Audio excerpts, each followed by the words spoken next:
చూస్తున్నారు. పార్లమెంట్ లో ఎప్పుడు మాట్లాడినా మన జిల్లా మన రాష్ట్రంకు ఉన్నటువంటి సమస్యల మీద ప్రత్యేక దృష్టి పెట్టాం. ఆ అనుభవం ఉంది, సమస్యల మీద స్పష్టమైనటువంటి అవగాహన ఉంది. అందుకని ఈ 5 సంవత్సరాలు కూడా కేంద్రంతో ఈ రోజు మీరందరూ కూడా చూస్తున్నారు. చంద్రబాబు నాయుడు గారు అంటే ఆయన విలువ ఏ రకంగా ఉందో మీ అందరూ కూడా ఈ రోజు చూస్తున్నారు. దేవుడు ఆశీర్వదించాడు, ప్రజలు ఆశీర్వదించారు. అందుకనే ఆయనకి ఎక్కడైతే అవమానం జరిగిందో, ఎక్కడైతే ఆయనకి నష్టం జరిగిందో మళ్ళీ దేవుడు వడ్డీతో సహా తిరిగి ఇచ్చే విధంగా దేశం మొత్తం ఈ రోజు చంద్రన్న చంద్రన్న చంద్రన్న అని చెప్పుకునే స్థాయిలో ఈ రోజు ఆయన కూర్చొని పెట్టాడు. మరి దానికి సహకరించినటువంటి పెద్దలు, ఒక పక్కన జనసేనని నిత్య పోరాట యోధుడు, మన జనసేన అధినాయకుడు పవన్ కళ్యాణ్ గారు మనకు పూర్తిగా సపోర్ట్ చేశారు. వాళ్ళ నాయకులు కూడా క్షేత్ర స్థాయిలో వాళ్ళు కూడా అదే రకంగా మనతో పాటు కష్టపడి ఈ రోజు అత్యధికమైనటువంటి మెజారిటీతో ఈ రాష్ట్రం కాదు దేశంలో ఎప్పుడైనా ఎన్నికలు జరిగితే ఇటువంటి రిజల్ట్ ఎక్కడా కూడా లేని స్థాయిలో రికార్డు మెజారిటీతో గెలిపించారు అంటే దాంట్లో జనసేనకి ధన్యవాదాలు మరొకసారి నేను తెలియజేసుకుంటున్నాను. మరి అలాగే మన రాష్ట్రంలో ఉన్నటువంటి సమస్యలు, ముఖ్యంగా నాకు ఉన్నటువంటి శాఖ విమానయాన శాఖ ఉంది. చాలా ఎయిర్పోర్ట్లు ఉన్నాయి, డెవలప్ చేయాలి.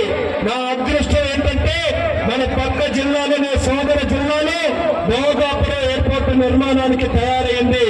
రికార్డు స్పీడ్ లాగి కట్టించి విమానాలు అక్కడ తెప్పించి ఈ 3 జిల్లాలకి కూడా ప్రధాన అభివృద్ధి కేంద్రంగా ఎయిర్పోర్ట్ తయారు చేస్తానని ప్రజలందరికీ కూడా హామీ ఇస్తున్నాను.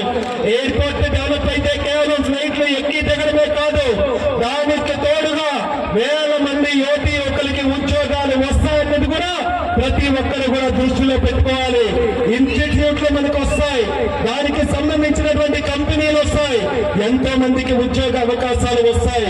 అందుకనే భోగాపురం ఎయిర్పోర్టు, విజయవాడలో ఎయిర్పోర్టు, తిరుపతిలో ఎయిర్పోర్టు, అలాగే కడపలో, కర్నూలులో, రాజమండ్రిలో ఎన్నో ప్రాంతాల్లో మన రాష్ట్రంలో ఉన్నటువంటి ఎయిర్పోర్టులు అన్ని రకాలుగా 100కి 100% అభివృద్ధి చేసే బాధ్యత నేను తీసుకుంటానని కూడా ఈ సందర్భంగా తెలియజేసుకుంటున్నాను.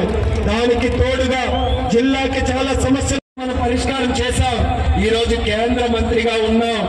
ఏవైతే హామీలు ఇచ్చానో రైల్వేస్ పరంగా అందరూ కూడా ధైర్యంగా ఉండండి.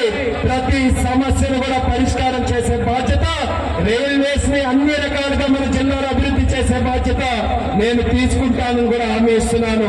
అలాగే కేంద్రంలో రైతులకి సంబంధించి, మన సాగునీటి ప్రాజెక్టులకి సంబంధించి ఎన్నో పథకాలు ఉన్నాయి.